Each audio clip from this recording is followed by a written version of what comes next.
با ادامه گزارش مستقیم خش از جریان رقابت‌های روز اول مسابقه جمهوریوی آید به گشتینگری برای دریافت جام پایتخت در سال 2021 ما در مرحله یکم در جایی که حق نظرفونه که با لباسای سبز است از شهر نواحی تا به مرکز در برابر آزادبک نظربک زاده از ولایت سوخت قرار دارد.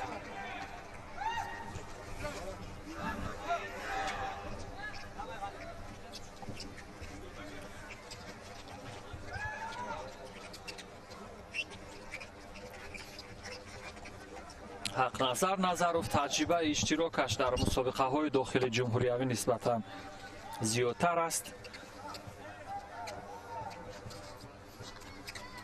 ولی حریف او ببینید اجرای اصول از سوی حق نظرов ولی دفاعی به مورد است طرف آزادبک نظربک زاده. همین ترتیب بنابر سبب پیش نامساعده وضع هوا دور دوم رقابت ها را در دو گلم برگزار میکنند، یعنی در دو سمت صحنه برگزاری رقابت ها.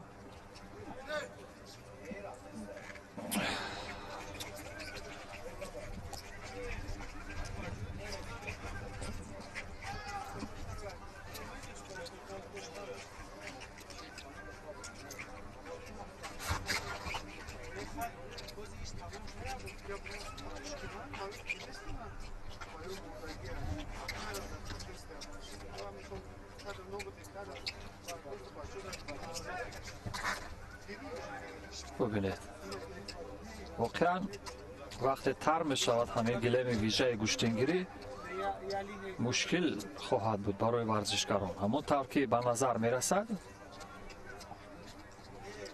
در حالی که مسافه ببینید اجرای اصول کرد حق نظر ولی خودی او درفتید. لغزش پای این خطرناک خواهد بود. بار دیگر و ببینید زیدی حمله کنترل پایهای خودش را نتوانست که به خوبی به یک سمت برد. وقتی اصول را اجرا میکند حق نظر ولی نمیتواند روی پایهایش بیستد. همین ترتیب دو سه مراتبه پیاپی حق نظر اجرای اصول میکند و زیدی حمله از سوی آزادبک هست. بار دیگر حق نظرов همون پرتاب معمولی ولی نتوانست پرتاب معمولی فنون از سمت بیرون فنون تکنیکی پای. بار دیگر ببینید اکنون زیدی حمله و بعدم با حق نظرов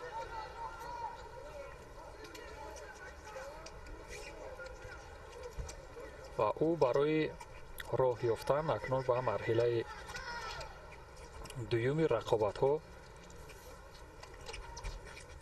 شانس دارد، چون که در صورت یک رنگ انجام یافتن قوازمایی باز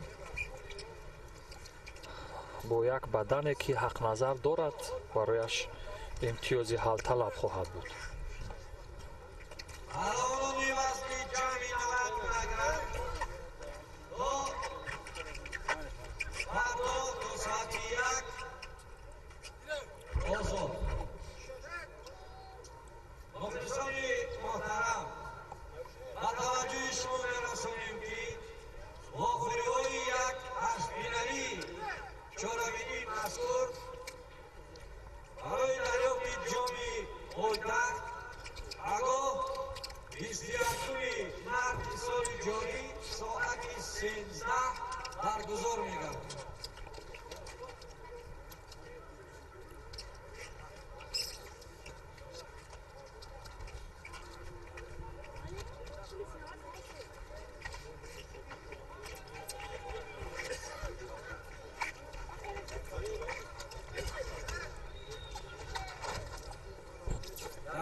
вақт ба анҷом мерасад дӯстони азиз дар рақобати ҳақназар Назаров ва Озодбек Назарбекзода ва бо як бадане ки